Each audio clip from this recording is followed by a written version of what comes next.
Welcome back to Superbly Said Advanced English Vocabulary and Phrases. Today, we're building on some really key idiomatic expressions. They're all pulled directly from a recent SpeakDuo lesson based on the Box of Lies with Millie Bobby Brown segment. And if you want more practice, maybe some AI feedback to boost your confidence, you should check out SpeakDuo.com. You can meet new people practicing English on video calls. It's a great way to build fluency. But for now, let's get straight into these advanced phrases. Okay, let's start with a really punchy one, something about competition. The phrase is, to mess with the best. Right, so on the surface, it means to challenge someone who is, highly skilled. But just saying to challenge is so flat, isn't it?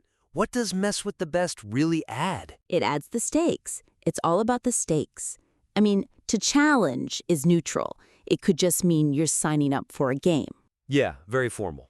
But to mess with the best, that implies something audacious. It's often, frankly, a bit foolish. So it suggests the challenger is probably outmatched. Exactly.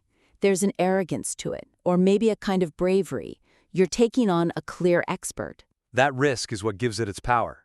In a work context, you might hear someone say, I wouldn't mess with the best coder in our department on this. She'll finish it in an hour. Exactly. It's a sign of respect for her skill. Or for an IELTS response, you could say, the boxer knew it was foolish to mess with the best champion in the division, but he took the fight for the experience. That elevates it. It's not just a match, it's a high-stakes encounter. Okay, so on the flip side of that, what about to learn from the best?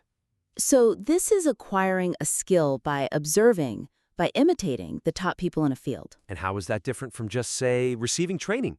Well, training feels very formal, very structured, like a course manual. Right. To learn from the best is all about access. Access to elite expertise. It suggests you're an apprentice, you're immersed in it, and that speeds up your learning way beyond a classroom. So it's less about the curriculum and more about the caliber of the person you're learning from. Precisely. You're absorbing the skill through proximity to mastery. In a career context, the apprentice had the chance to learn from the best by observing the master carpenter daily. You can feel the difference. And for an IELTS answer about a mentor, you could say, I consider my first manager the best person to learn from. The best because her crisis management skills were just unparalleled. Perfect. It shows you understand that hierarchy of skill. Now, staying in this world of high-stakes performance, let's talk about to redeem oneself. This one's interesting because it's not just about words, right? It's about action. How does it stack up against just saying to apologize? That's the key distinction. Apologizing is verbal. You say you're sorry.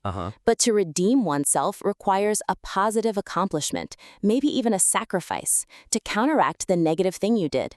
It's about restoring your reputation. It's not just asking for forgiveness. It's earning it back.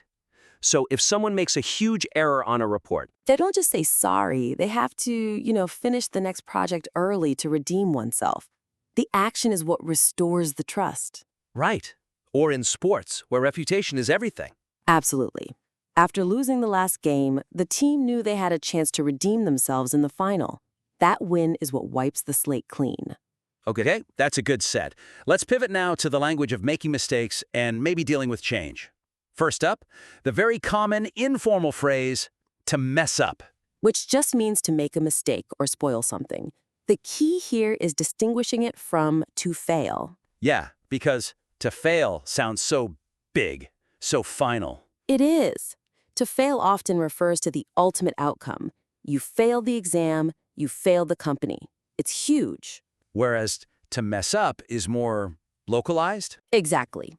It's informal, it's less severe, and it focuses on the specific action of making an error. For example, I tried to fix the computer, but I completely messed up the settings. So now you have to call IT.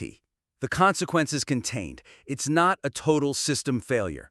Right. It's a moment of spoilage. I worry about messing up the new coffee recipe during the morning rush. It's not a career-ending catastrophe. That's a great transition to our next phrase, which is about adapting. To get used to something. So becoming familiar or comfortable with something new. The comparison here is with the word to adapt. I feel like people use them interchangeably, but they're not quite the same. They're not.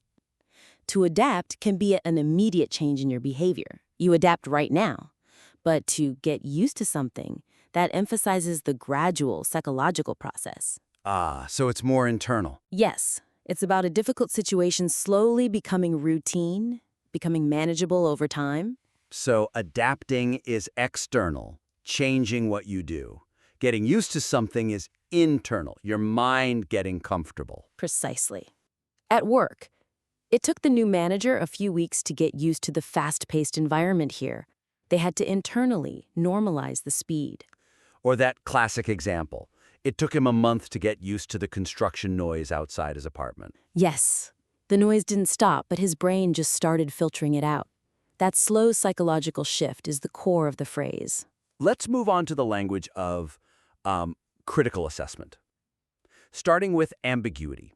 The phrase is to be up for interpretation. This is for something whose meaning isn't fixed. It depends on who's looking at it. We should compare it to the word vague. Right, because one feels like a positive and the other feels like a negative. Exactly. Vague suggests poor execution, a failure of clarity. The creator just didn't communicate well. But when something is up for interpretation, The ambiguity is intentional. It's an invitation. The artist wants you to engage critically, to think for yourself. That's why we use it for art, for film, for literature. so if an experimental painting is left up for interpretation and it sparks days of debate, that's a success. That's a huge success.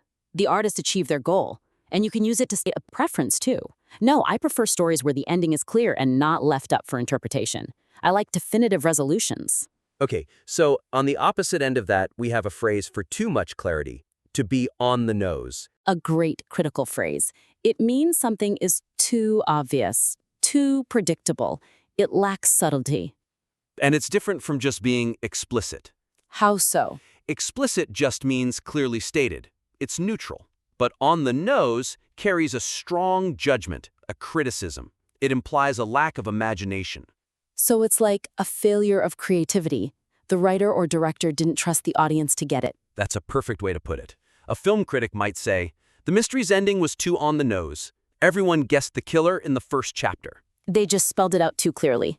Okay, last one in this section. A phrase for partial certainty. Could be a hint. Meaning, a small detail might suggest the correct answer. The key comparison is with a clue. A clue feels more... Definite. It is.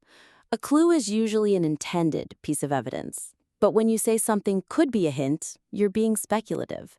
You're looking at a subtle detail, a misplaced item, a strange word, and you're making a judgment call. It's the spark of an idea, not the proof itself. Exactly. A detective might say the dropped keys might be a hint about how the thief got inside.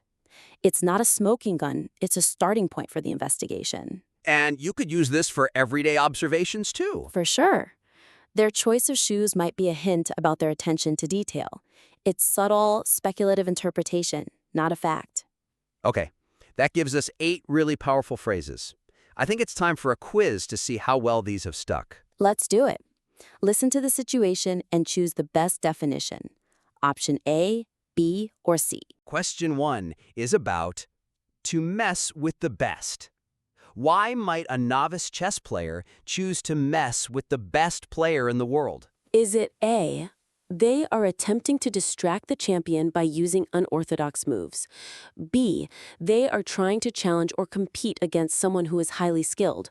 Or C, they want to secretly gather strategic data? All right, take a moment. Feel free to pause here if you need to think about the answer. And the correct option is B. To mess with the best means to take on that audacious challenge against a superior opponent. Okay, question 2. To be up for interpretation. If a modern art exhibit is left up for interpretation, what defines it? Option A, the artist must verbally explain the theme. Option B, the meaning is definitively fixed by the curator. Or option C, the meaning is not fixed and depends on each individual viewer's understanding. Pause the show here if you need a second. The correct option is C. If it's up for interpretation, its meaning is intentionally ambiguous, inviting you to think, just like that experimental painting we talked about. Moving on. Question 3. To mess up. A technician tried to fix a computer, but messed up the settings. What was the result? A, The technician made a mistake that spoiled the computer's configuration. B. The technician successfully repaired it. Or C. The technician did the right steps but couldn't save them. Take a moment to decide on that one. The correct option is A. To mess up is that informal, specific action of making an error that spoils something, like ruining the computer settings. Great. Question 4, about to get used to something. It took a new employee weeks to get used to the fast-paced office. What were they doing? Was it A. Actively avoiding social interactions? B. Becoming familiar or comfortable with the new, rapid pace of work? Or C. Deliberately challenging the pace to slow it down? Pause here if you need time to reflect. The answer is B.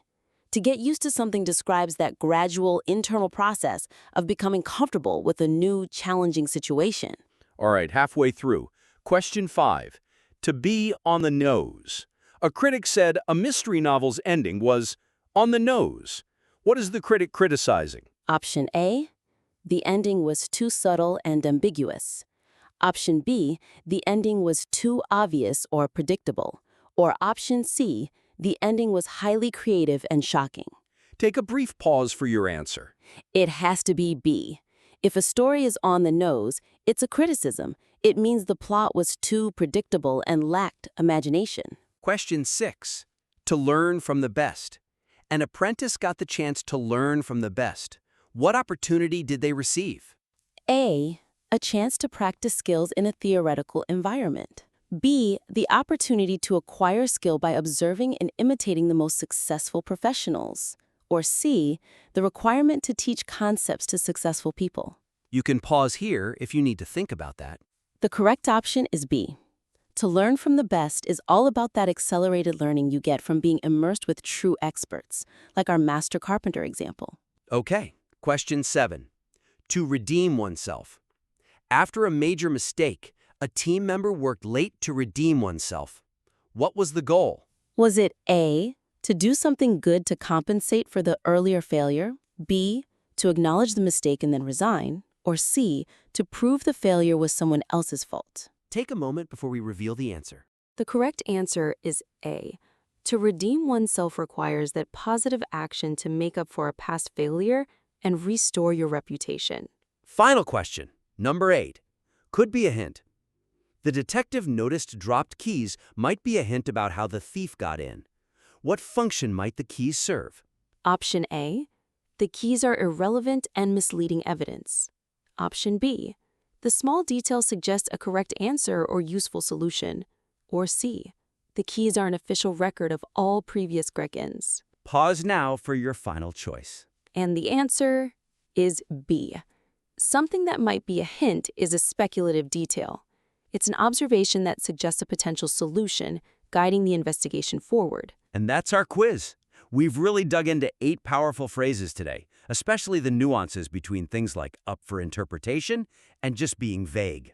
Or the critical difference between something being explicit versus being on the nose. Right. And those phrases about competition, to mess with the best, to redeem oneself, they add so much color to your language. Absolutely. Mastering these idioms, including to mess up, to get used to learn from the best, and could be a hint, is a huge step towards real fluency. Using them correctly is proof of mastery. So keep challenging yourself. Try to integrate these into your daily conversations. Pay attention to the context, the connotation. We look forward to reviewing more materials and helping you develop your English. Submit your work back in again for more feedback and constructive criticism next time.